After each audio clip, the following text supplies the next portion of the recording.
Hey guys, so you're probably wondering why this custom collectible is on the Chris Stanley YouTube channel, the second channel. So I've been meaning to make an announcement, so I figured I'd just make it part of this video, and I will share the link for this on the community tab on the Cosplay Chris channel.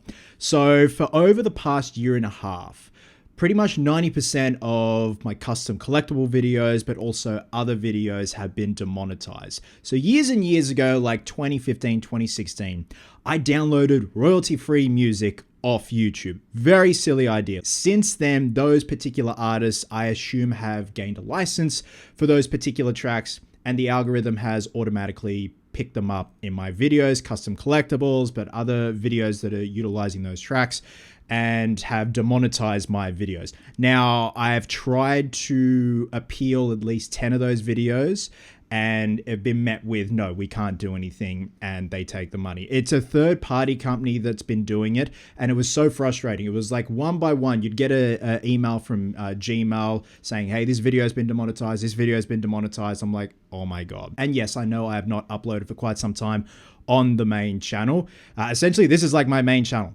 And it was essentially one of those things where I didn't want to pigeonhole myself as well. I love creating content on this channel. I feel like I can broaden my horizons by doing things on this channel, but I still love building, I still love creating, and I still love educating. So the silver lining is at least the custom collectible videos are still up. That makes me happy because I still get people coming to me saying, hey, I just saw this for the first time. It's been up for like several years, but I learned a lot with this. That's the silver lining for me. Monetization or no monetization. So I figured I'd just give this a crack and see how custom collectibles go on this channel. I know I said I wasn't going to do build videos, but because there's a lot of momentum on this channel, I just want to see how things go. And that's the basic cliff notes of it, guys.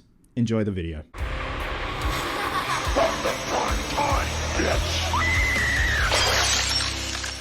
Hey guys, welcome back to a brand new video here on the channel. Welcome to a cheeky little episode of Chris's Custom Collectibles. And for $5, well, $4.99 Australian, I acquired this pretty damn good looking Jason hockey mask, even though it just says mask. And I had seen this a while ago and I thought, that could make a good custom collectible. And with the spooky season well underway, well, why not? So in terms of what we're going for, we're going to keep this as simple as possible when it comes to the steps to customizing this thing. Now, there are two particular styles of Jason hockey mask that I love. Look, there isn't really a bad hockey mask in the bunch when it comes to the Friday the 13th franchise.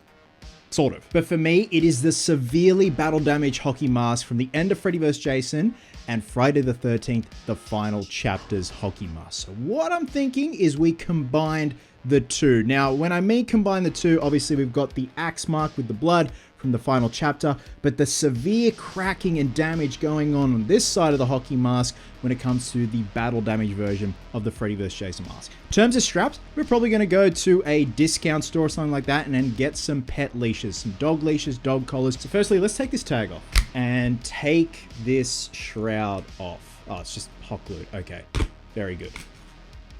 There we go. Okay, so again, this is great. I wish I had hockey masks like this growing up. These are the ones that we used to have and will still have to today, and they actually had them sitting next to these ones at the party shop. Again, I want to keep this as simple as possible, but as effective as possible. So with that being said, let's get to it. Okay, now our first step, and I do apologize for the background noise. It is raining, but we do have to be out in a well-ventilated area for obvious reasons. So we're just going to be grabbing some lacquer thinner and brushing it over the surface to get rid of the raised bumpy areas of the blood spray, as well as the remaining parts of the hot glue that was gluing the net, the hood, the shroud over the surface. So you just want to do this in increments because you've got to let it kind of soak in to the paint, and then before you know it, it'll start to lift off, as you can see right there. Now, like I said, you got to do this a bit at a time. You can hear that thunder in the background. It is raining like crazy here.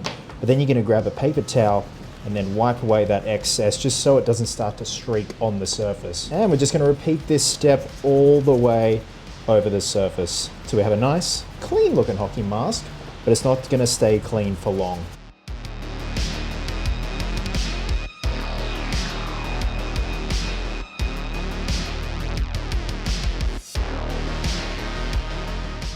All right, now that we've removed all the fake blood, we're gonna grab some 400 grit sandpaper and just give the surface a light sand, as well as get rid of this injection mold port. After that, I'm gonna give it a wash in some warm, sudsy, soapy water, let it dry, and then we can move on to the next step. So now we're ready to draw up our cracking pattern and our axe wound. Now keep in mind, we are still going to be putting chevrons on this thing. We just haven't gotten to that stage quite yet.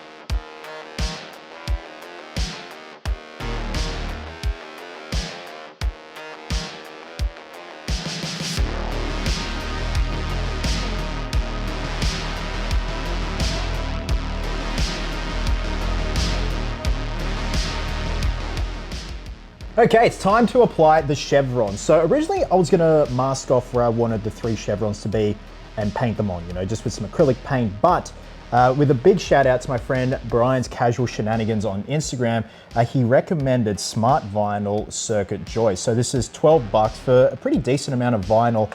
Did a test on another $5 hockey mask that I got that was just, you know, there for paint and tests and weathering and stuff like that. And it sticks so good. So massive thank you to Brian for giving me a heads up about this. I've gone ahead and pre-cut the chevrons. So this is for the forehead and the 2 cheek chevrons. Now, once we apply them, and I've marked out with a Sharpie the 3 points where to line them all up just to make sure everything's symmetrical. We're gonna grab some 40 grit sandpaper, but really make sure we smush in those chevrons, make sure the vinyl is adhered to the surface. And that's why we gave it a light sand, just for these pieces to bite onto.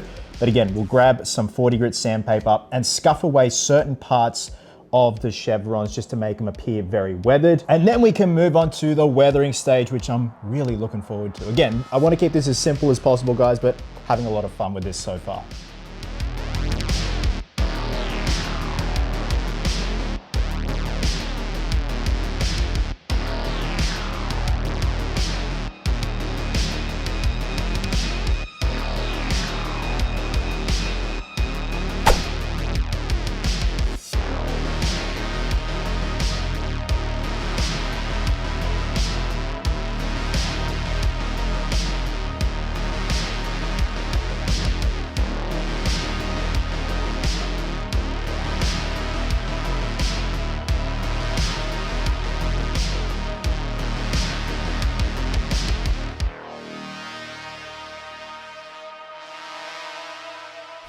Okay, weathering time. Usually we'd be using, you know, a combination of brown and black shoe polish, but the thing with, say, injection molded plastic, when it's been sanded and that sheen has been removed, it can really stain the surface to the point where it's too much and there's really no way you can come back from that. You can spray isopropyl alcohol on it, but it definitely does soak into it. So I'm just gonna be using a cheap student acrylic, watered down heavily. So we're just gonna be starting with a raw umber. Once I'm happy with where the weathering's at, you know, dabbing off the excess and stuff like that, I'll probably then move to a black student acrylic. And that's when we can really go into the nitty-gritty details of all the cracking here and the battle damage, and even around these snap pieces here, which I added. So just a little bit in. Now, I just eyeball it when it comes to watering paint down. It's one of those things where I'd rather have it too watered down to start with and just add more. You can come back from that, whereas if you go too heavy on it and haven't had the paint watered down enough, it's hard to come back from that. And again, it can stain this injection molded plastic. And off we go. All nice and muddy, getting into the chevrons, getting into the cracks, around the snap piece here. And I think that's a pretty good consistency with the water. Okay, I'm just gonna let it sit for about a minute or two, just to let the paint sort of bite onto the surface and then dab away the excess. Might have to do a second pass, but again, it's easier to do a second pass than it is to go too far and realize you've stained too heavily on the surface. Okay, second pass, really liking how this is going. It's subtle, but I think once we do the black wash, it's really gonna make all these details pop, especially around the chevrons and of course, the versus battle damage. But it's totally subjective. Like someone who does this may be happy with just this finish here, or you know, I love my weathering. I want to go a little bit heavier. We've obviously got to add fake blood here at some point towards the end. but I think we'll just let this one sit a little bit longer, and then I think we should be good.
So these are 3 cheap dog collars I got from my local bargain store, $2.99, so we're gonna be utilizing 3 of these. And I kinda like the studs. It's kinda like punk rock, I like it, and these are gonna be severely weathered. So we're gonna put some unwatered down black student acrylic on these and sand away the excess, and that really will highlight just the kind of leather grain, even though it's pleather. This is a $2.99 dog choke collar. I am not a believer in choke collars, so I'm only gonna be utilizing this for the O-ring here, even though it comes with 2.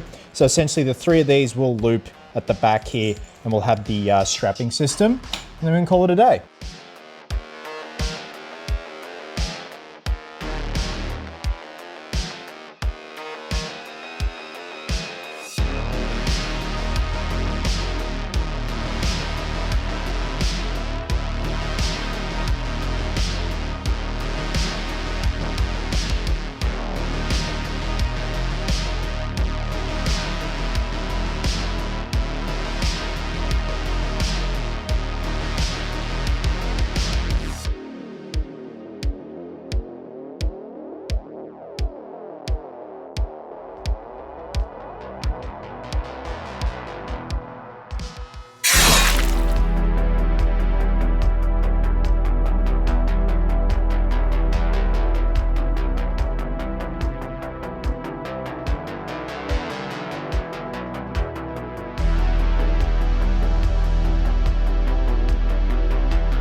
And there you go, guys, a few easy steps, not bad for an afternoon's work. So let's crunch some numbers. So the hockey mask itself, and this is all in AUD, was $4.99. The 3 dog collars added up to $8.98 AUD. The O-ring was $2.99 AUD, and the vinyl sheet was $12.95 AUD. So the total for this one, because all the other supplies I had here just lying around the place, like paint and then the baby snaps and stuff like that. So the total was $21.91 AUD, which equates to $19.93 USD. Now, another cheaper alternative is not getting the vinyl sheet and stenciling it yourself with paint you have lying around the house. So we take away that $12 odd and the total comes to $16.96 AUD, and that equates to in USD $11.30. So not bad in terms of budget at all for something that is effective. Won't take long to do. Like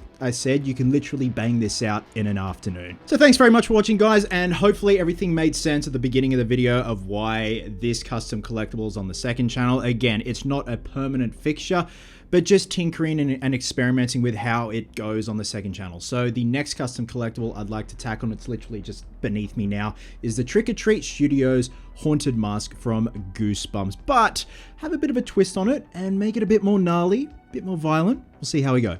Love you guts. and I'll catch you in the next one.